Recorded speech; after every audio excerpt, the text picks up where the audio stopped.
Hey everyone, I'm a 37-year-old woman and have been married for 9 years. My husband Harry is 40 and I also have a 7-year-old son, Nate.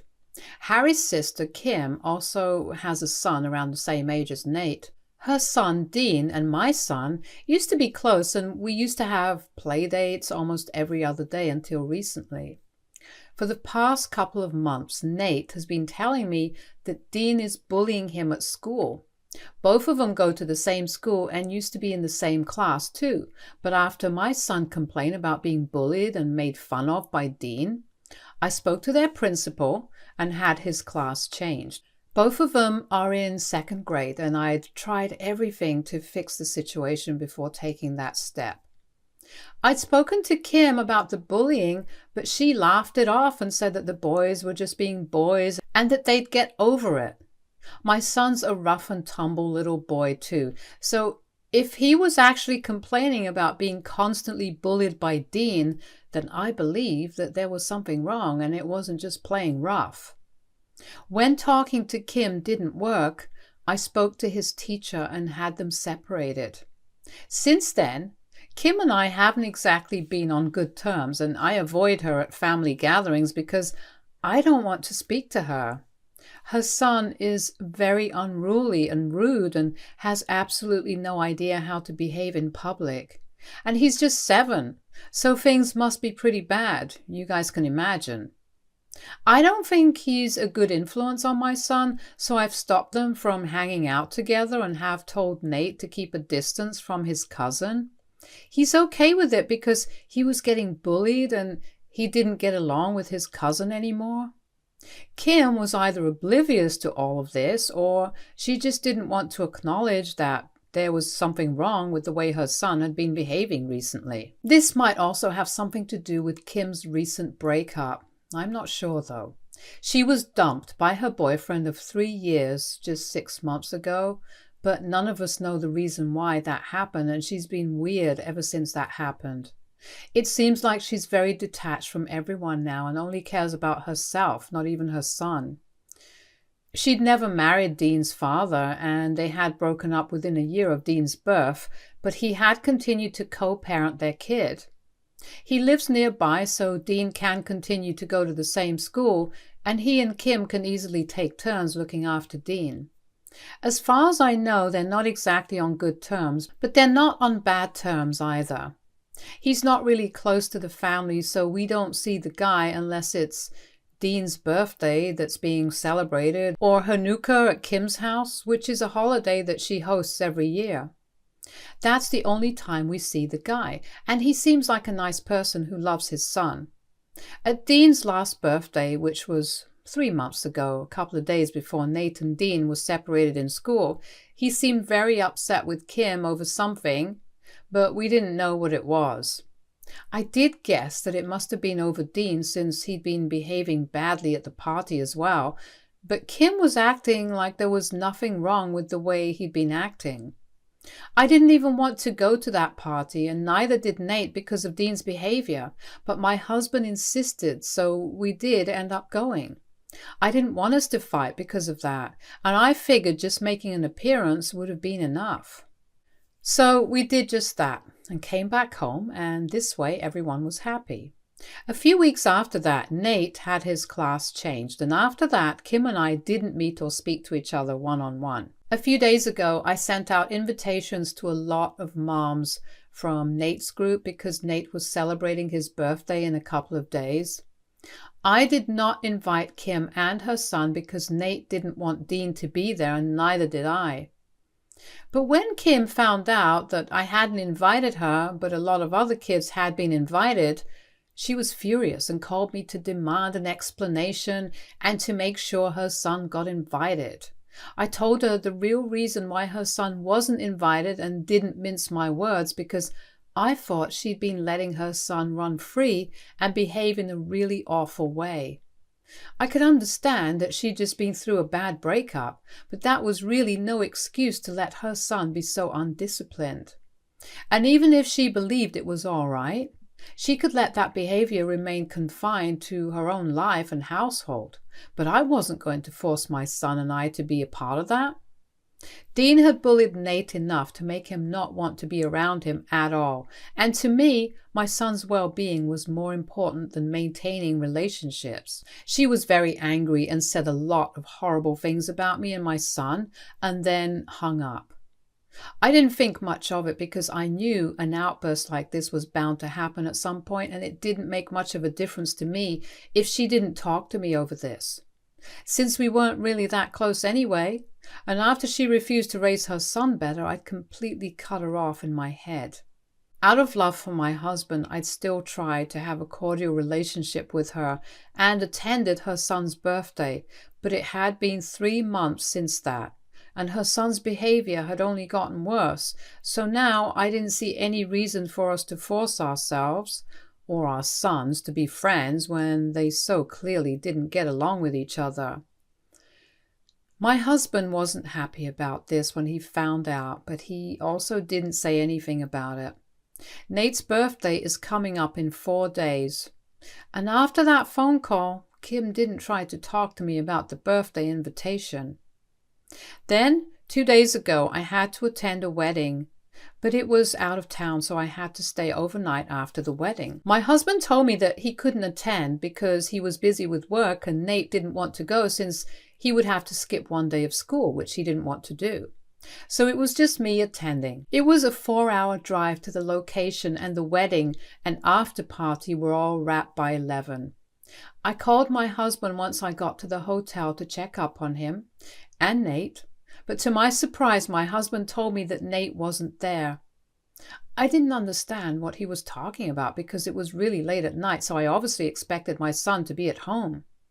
I asked him where he was, and he told me that Nate was with Kim, which shocked me because I'd made it very clear that I didn't want her or her son around Nate at all.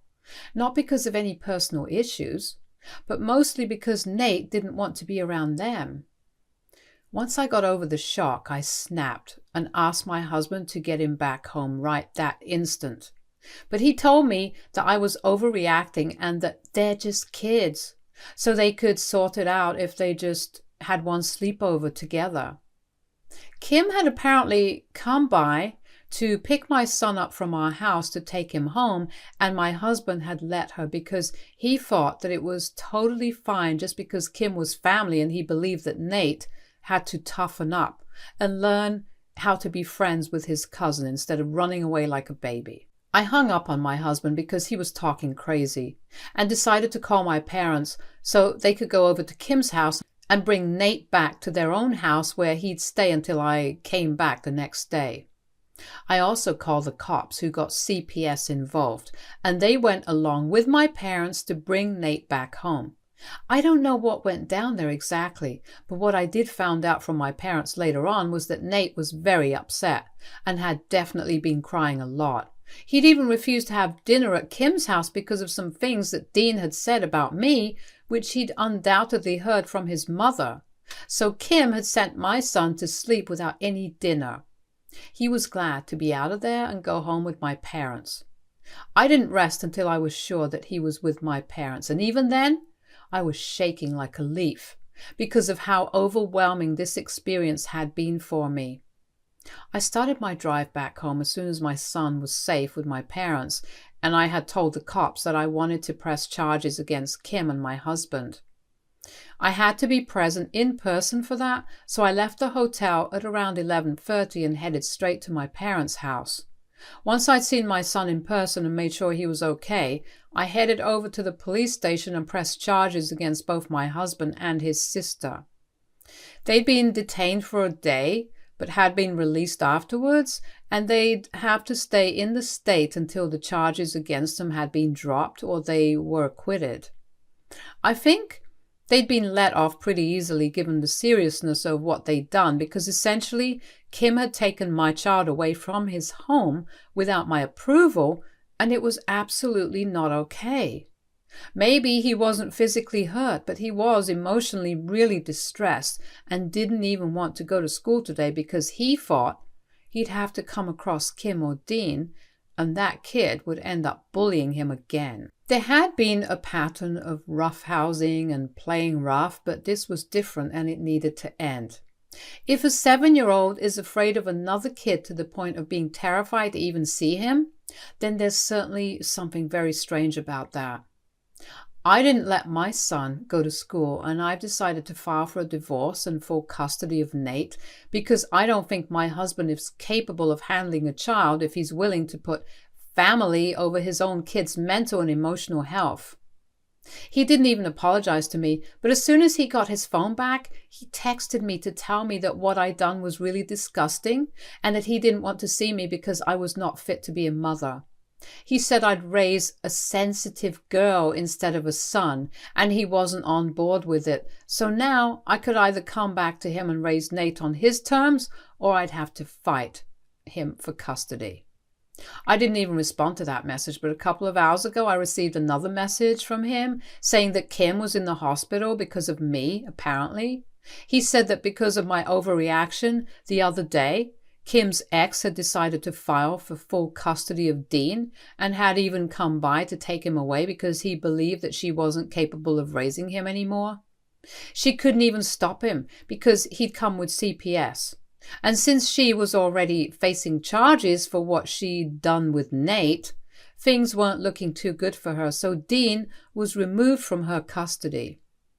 She tried to deal with the situation by having a temper tantrum once they'd left and ended up smashing a lot of things in her house in a fit of rage.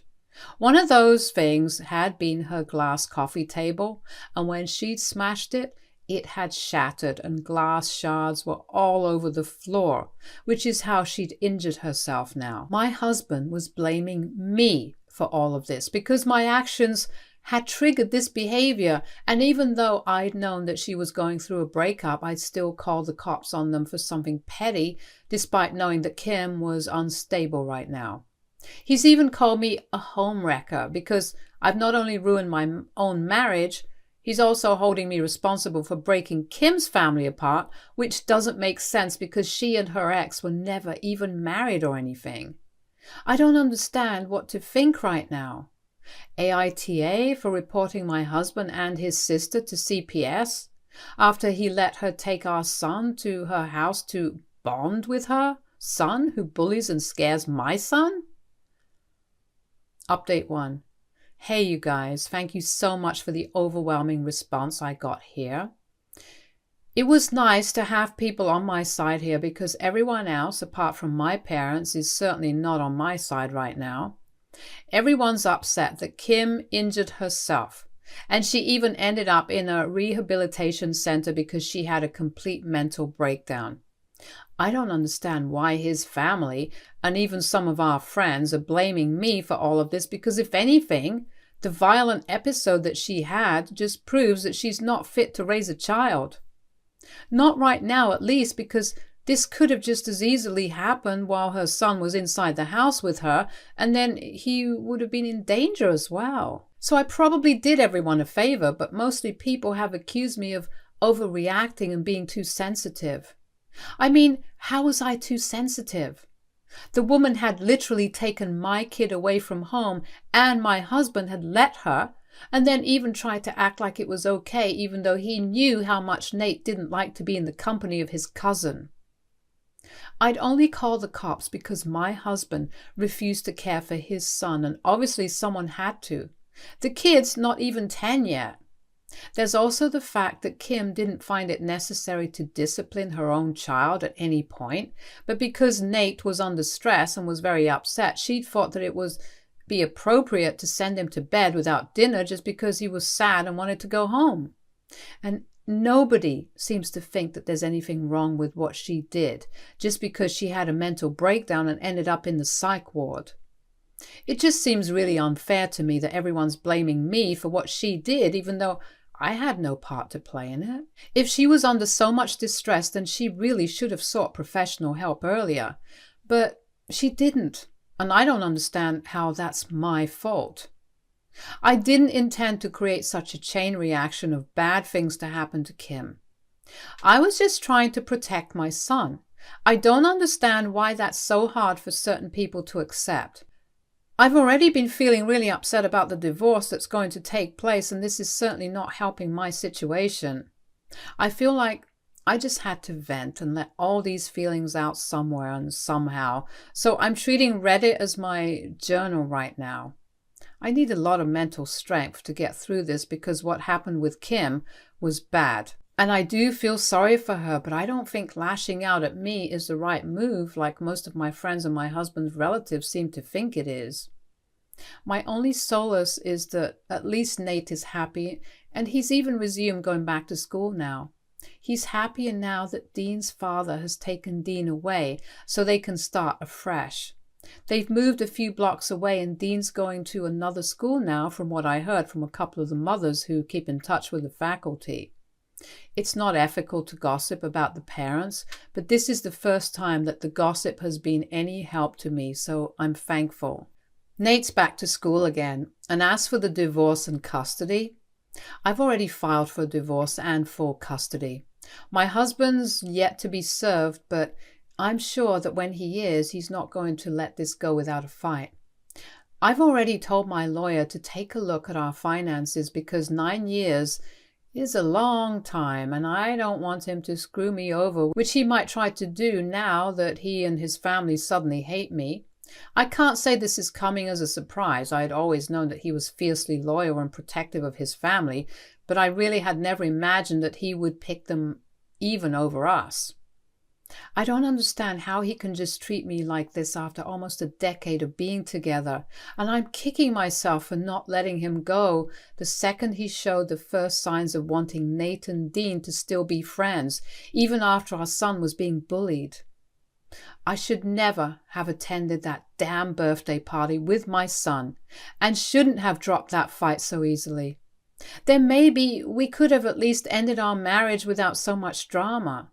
But unfortunately, I thought about giving him a second chance, and well, look where that landed me. Update 2. Hey guys. So today my husband responded to the divorce petition, and he isn't contesting it, which is a relief because I don't think I would have been able to handle the stress of that mentally.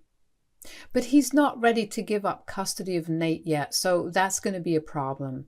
My lawyer and I did see this coming and we prepared for it, so we're hoping it works out well for us.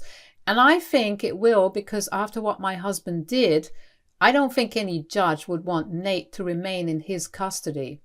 He also hasn't visited Nate or me ever since I left, and I've been living with my parents for a while now. He hasn't even contacted me to check up on how Nate has been doing, which is kind of surprising since he wants custody of his son, but he can't be bothered to ask how the same kid is doing. It's funny, but since it works in my favor, I'm cool with it. Nate has been asking about his father, and it's going to be tough breaking the news to him, but I'll have to do it at some point. I wasn't strong enough to do it so far, but now that I'm going through with the divorce, it feels a lot more real. And I know I'll have to let the poor guy know that his dad probably won't be around the way he used to be. I know my son's going to be just fine with me, but it still feels awful because he's still just really young and small. It breaks my heart, and I'm hoping that the love from his grandparents and me, of course, can help him feel better, but nothing ever fills the void of a father figure. I know that, and I'm really upset that I'm going to have to put my son through that. My parents have been supportive and have been taking care of Nate, and I guess it helps because they're both retired now and don't have much to do around the house. This keeps all of them occupied, and I can focus on the mediation process and my work without constantly worrying about whether Nate's emotional needs are being met or not. I mean, I do play with him and talk to him every night for about an hour before I tuck him into bed, but I constantly keep feeling guilty, like that's not enough for him, even though he's been really brave and hasn't complained about it even once. I just worry about whether I'm being a good mom or not, and I really hope that I am, because otherwise I don't know who I am. Update 3. Hi, this is the night before the first mediation session for the custody case. It's around 3 in the morning right now, and I'm shivering even though it's a summer night and relatively warm because of what my psychotic, crazy, immoral, soon-to-be ex-husband just did. It started when Nate and I were just about to go to bed at around 9:30, but someone rang the doorbell and my dad was soon in our room telling me to come downstairs because my husband was at the door. He didn't understand what was going on, and neither did I. I told him that I didn't want to speak to him, so he needed to go away. My dad said that he seemed totally out of sorts and suspected that he was either really drunk or on drugs, and asked me if I wanted to call the police. Before I could even answer that, I heard my husband screaming out my name, and then he started yelling out expletives directed towards me. I freaked out a little, and so did Nate, so I told my dad to call the police immediately. We'd hardly even dialed 911 when we heard the sound of smashing glass from downstairs, followed by my husband laughing loudly, and then the sound of a car pulling out, which meant that he'd left. My mother had already fallen asleep before my dad showed up, but as soon as she heard the sound of the glass breaking, she rushed upstairs to check on me. Thankfully, all of us are unharmed, but we were all really traumatized and didn't dare to move or do anything until we were sure that he wasn't loitering around anymore. We'd heard the car drive away, but we still couldn't believe that this was happening and was scared of even breathing too loudly. When we went down to check the damage, we realized that the psycho had thrown one of the potted plants that my mom keeps outside for decoration into the house through the glass window in the living room, and there was glass all over the floor after that. We wasted no time in calling the cops and pressed charges against him for destruction of property and also harassment. It turned out he had been drinking and celebrating that he had finally managed to get rid of me with his family in the house that we had lived in for so long, and it was his family's bright idea to go to my house the night before the first mediation meeting to mess with me a little bit. Of course, they hadn't seen this coming, and when we came face to face at the police station, his mother was practically begging me to let this one incident slide and that it was just a prank. It took me a lot of restraint, but I managed to ignore her altogether and came back home. It's been a couple of hours since, but I still haven't been able to bring myself to process any of this. It feels weird that the guy who had been the love of my life for so many years is even capable of doing something as nasty and deranged as this. Nate, thankfully, had fallen asleep, but even he was very traumatized and kept asking if that was his father's voice that he'd heard. I didn't know how to answer that, so I just didn't say anything, and I think it's better off that way. He doesn't need to know any of this right now, and he can just be a kid. I'm still in shock, but I've told my lawyer what happened, and since I don't believe my husband will be showing up for our meeting with the mediator tomorrow, I'll be filing a restraining order against him first thing in the morning. Update 4. Hi guys, I have great news for everyone here who has bothered to stay with me, commented on my posts and updates, and even reached out to me. My husband and I are divorced now. It took a while, but the court expedited our divorce process since this was a bit of an emergency for me. I also have full custody of my son now, and I don't think I'll ever have to see him or any of his family again, which is something I'm so grateful for. As far as I know, Kim is still in rehab for her mental issues or whatever, and my husband's probably going to be facing time for everything he's done. And I'm going to therapy with my son to undo all the damage that he and his family have done to us and our mental health. We're also going on a mother-son trip soon to cheer the little guy up, and I couldn't be happier about how things turned out. It was rough for a while, but this is a new chapter of my life now, and I'm excited for what the future holds for me. Thank you so much for all the love. Stay tuned for more stories from our girl relationships.